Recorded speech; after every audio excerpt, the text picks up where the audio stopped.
Welcome back ಸ್ನೇಹಿತರೆ. ನಾವಿವತ್ತು ಮೌಲ್ಯ ಶಿಕ್ಷಣ ಮತ್ತು ಆರೋಗ್ಯ ಶಿಕ್ಷಣಕ್ಕೆ ಸಂಬಂಧಪಟ್ಟಂತಹ ಅಧ್ಯಾಯ 5 ನೋಡೋಣ. ಸ್ನೇಹಿತರೆ, ನಿಮ್ಮೆಲ್ಲರಿಗೂ ಗೊತ್ತಿರುವಂತೆ ಈಗಾಗಲೇ ನಮ್ಮ ಚಾನೆಲ್ ಅಲ್ಲಿ ಆರೋಗ್ಯ ಶಿಕ್ಷಣಕ್ಕೆ ಸಂಬಂಧಪಟ್ಟಂತಹ 4 ಚಾಪ್ಟರ್ಗಳು ಕಂಪ್ಲೀಟ್ ಆಗಿದೆ. ಇದು 5ನೇ ಚಾಪ್ಟರ್ ಆಗಿರುವಂತದ್ದು. ಇನ್ನು ಈ ವಿಡಿಯೋ ಯಾರಿಗೆಲ್ಲ ಅನುಕೂಲ ಆಗುತ್ತೆ ಅಂತ ನಿಮ್ಮೆಲ್ಲರಿಗೂ ಗೊತ್ತಿದೆ.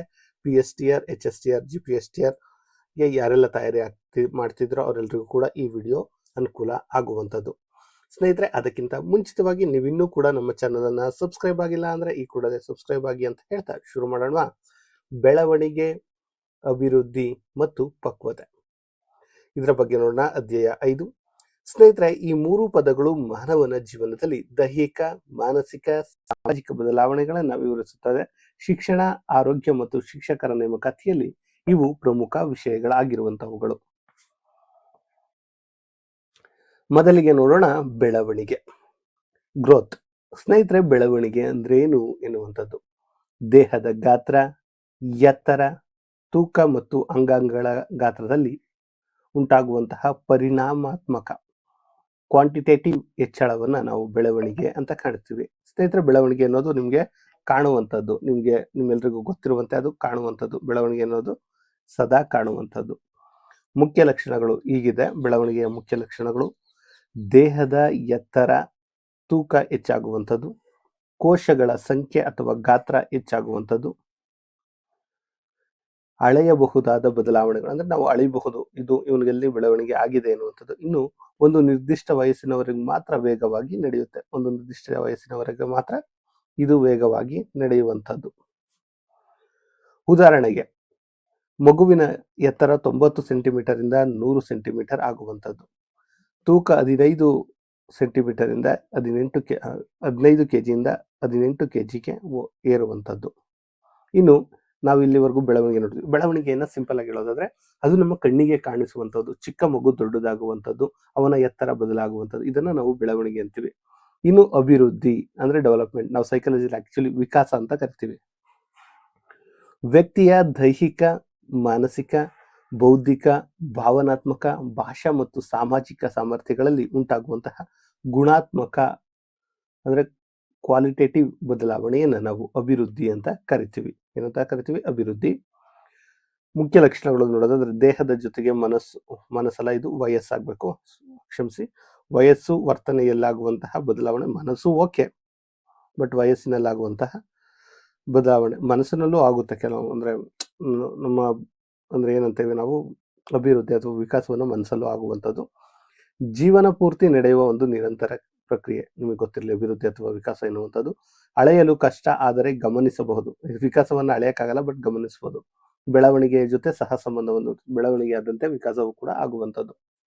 ಉದಾಹರಣೆಗೆ, ಮಗು ಮಾತನಾಡಲು ಕಲಿಯುವಂಥದ್ದು, ಸಮಸ್ಯೆಗಳನ್ನ ಬಗೆಹರಿಸುವ ಸಾಮರ್ಥ್ಯ ಹೆಚ್ಚಾಗುವಂಥದ್ದು, ಉತ್ತಮ ಸಾಮಾಜಿಕ ವರ್ತನೆಯನ್ನು ಬೆಳೆಸಿಕೊಳ್ಳುವುದು. ಇನ್ನು 3ನೇದು ಪಕ್ವತೆ, ಪರಿಪಕ್ವತೆ ಅಂತ ಕರಿತೀವಲ್ಲ, ಅದು ಮ್ಯಾಚುರೇಷನ್ ಅಂತ ಏನು ಕರಿತೀವಿ, ಅದು ಕೂಡ ವ್ಯಾಖ್ಯಾನವನ್ನು ನೋಡೋಣ. ಅನುವಂಶೀಯತೆ ಮತ್ತು ವಯಸ್ಸಿಗೆ ಅನುಗುಣವಾಗಿ ದೇಹದ ಅಂಗಾಂಗಗಳು ಹಾಗೂ ನರಮಂಡಲ ಪೂರ್ಣ ಕಾರ್ಯನಿರ್ವಹಣೆಗೆ ಸಿದ್ಧವಾಗುವ ಸಹಜ ಪ್ರಕ್ರಿಯೆಯನ್ನು ನಾವು ಪಕ್ವತೆ ಅಂತ ಕರಿತೀವಿ.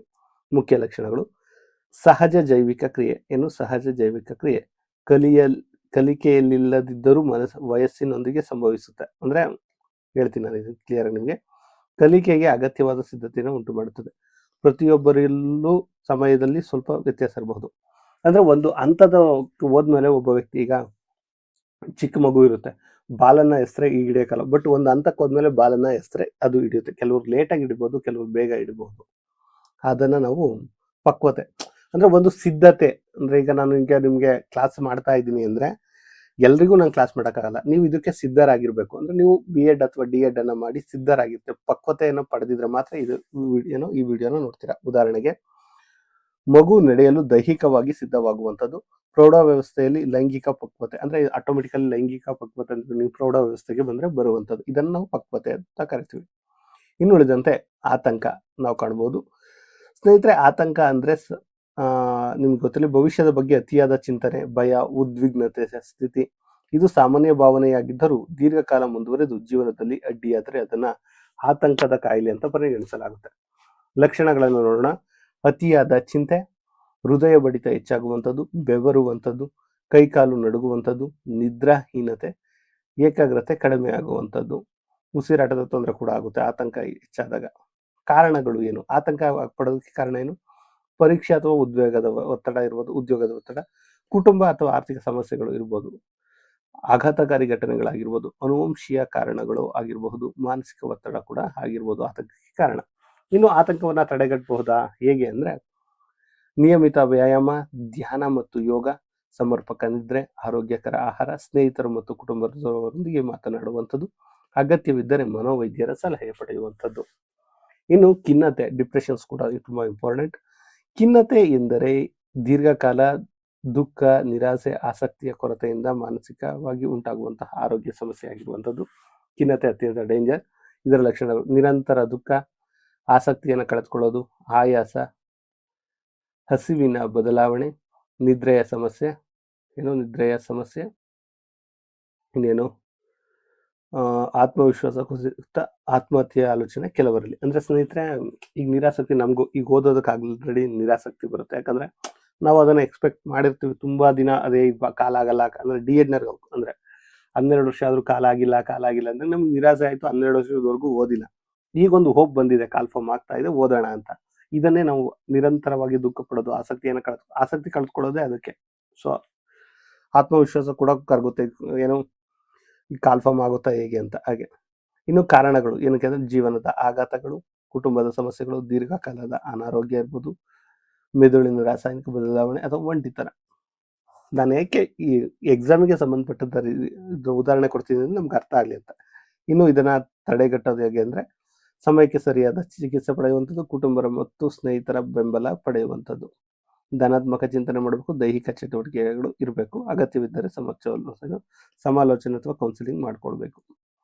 ಇನ್ನು ಮಾದಕ ದ್ರವ್ಯ ಸೇವನೆ, ಇದು ಕೂಡ ಡೇಂಜರ್ ಆಗಿರುವಂಥದ್ದು. ಅರ್ಥ ಏನಪ್ಪಾ ಅಂದ್ರೆ ಆರೋಗ್ಯಕ್ಕೆ ಹಾನಿಕರವಾಗುವ ಮದ್ಯ, ತಂಬಾಕು, ಗಾಂಜಾ, ಹೆರಾಯಿನ್, ಕೊಕೇನ್ ಇತರ ಮಾದಕ ಪದಾರ್ಥಗಳನ್ನು ದುರುಪಯೋಗವಾಗಿ ಬಳಸುವುದನ್ನು ನಾವು ಮಾದಕ ದ್ರವ್ಯ ಸೇವನೆ ಅಂತ ಕರಿತೀವಿ.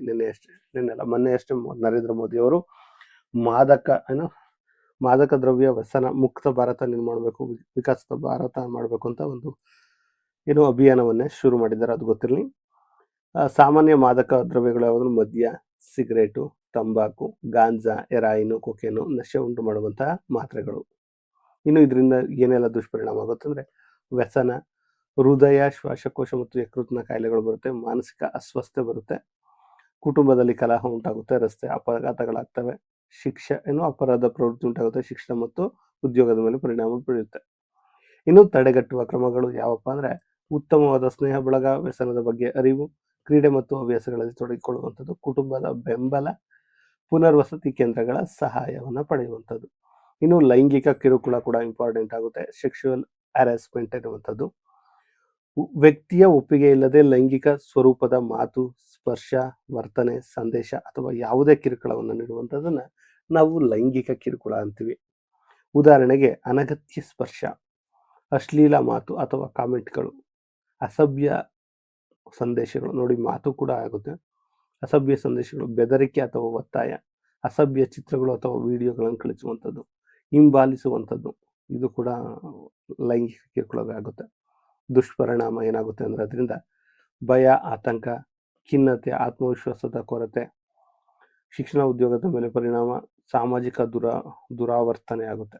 ತಡೆಗಟ್ಟುವಂತಹ ಕ್ರಮಗಳು ಯಾವುದಾದ್ರೂ ಇದೆ ಅಂದ್ರೆ ಯಾರಾದ್ರೂ ಮುಟ್ಟಕ್ಕೆ ಬಂದ್ರೆ ಇಲ್ಲ ಎಂದು ಸ್ಪಷ್ಟವಾಗಿ ನೋ ಎಂದು ಹೇಳಬೇಕು, ವಿಶ್ವಾಸಾರ್ಹ ವ್ಯಕ್ತಿಗೆ ಮಾಹಿತಿಯನ್ನು ನೀಡಬೇಕು, ಶಿಕ್ಷಕರು, ಪೋಷಕರು ಅಥವಾ ಅಧಿಕಾರಿಗಳಿಗೆ ಅವರಿಂದ ಸಹಾಯ ಪಡೆಯಬೇಕು, ಸಾಕ್ಷ್ಯಗಳನ್ನು ಸುರಕ್ಷಿತವಾಗಿ ಇಟ್ಟುಕೊಳ್ಳುವುದು, ಕಾನೂನು ರಕ್ಷಣೆ ನೆರವು ಪಡೆಯುವಂಥದ್ದು.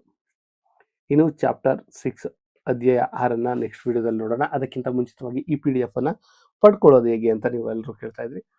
ಸ್ನೇಹಿತರೆ, ನಿಮ್ಗೆಲ್ರಿಗೂ ಗೊತ್ತಿರುವಂತೆ ಈ PDF ಅತ್ಯಂತ ಬೆಸ್ಟ್ PDF ಅನ್ಸುತ್ತೆ. ಯಾಕಂದ್ರೆ ಸ್ನೇಹಿತರೆ, ನಾವೆಲ್ಲರೂ ಕೂಡ ಸರ್ಚ್ ಮಾಡಿ ನೋಡಿದಾಗ ಎಲ್ಲೂ ಕೂಡ ನಾವು ನೋಡಿದ ಮಟ್ಟಿಗೆ ಎಲ್ಲೂ ಕೂಡ ಈ ಕಂಟೆಂಟ್ ಏನಿದೆ ಅಂದ್ರೆ ಈ ದೈಹಿಕ ಶಿಕ್ಷಣ ಮತ್ತು ದೈಹಿಕ ಶಿಕ್ಷಣಕ್ಕೆ ಸ್ವಲ್ಪ ಸಿಕ್ತು, ಈ ಮೌಲ್ಯ ಶಿಕ್ಷಣಕ್ಕೆ ಇದೆಯಲ್ಲ ಇದಕ್ಕೆ ಎಲ್ಲೂ ಕೂಡ ಇನ್ಫಾರ್ಮೇಶನ್ ಸಿಕ್ಕಿಲ್ಲ. ದೈಹಿಕ ಶಿಕ್ಷಣ ಆಗಿರ್ಬೋದು, ಮೌಲ್ಯ ಶಿಕ್ಷಣಕ್ಕಾಗಿರ್ಬೋದು. ಅದಕ್ಕೋಸ್ಕರ ನಮ್ಮ ಟೀಮು 1ರಿಂದ 10ನೇ ತರಗತಿಯ ಎಲ್ಲ ಬುಕ್ಸ್ಗಳನ್ನು ಓದಿ ಅಲ್ಲಿ ಏನೂ ಇನ್ಫಾರ್ಮೇಶನ್ ಸಿಗದಿರೋ ಕಾರಣ ಮತ್ತೆ ಜೆಮಿನಿ ಇರ್ಬೋದು, ಚಾಟ್ ಜಿಪಿಟಿ ಇರ್ಬೋದು, ಎಲ್ಲೆಲ್ಲಿ ಪಾಸಿಬಿಲಿಟೀಸ್ ಇದೆ, NCERT ಇರ್ಬೋದು, ಅಲ್ಲೆಲ್ಲವನ್ನ ನೋಡಿ ಈ PDF ಅನ್ನ ರೆಡಿ ಮಾಡಿದೆ. ಈ PDF 170 ಪೇಜಸ್ ಇರುವಂಥದ್ದು.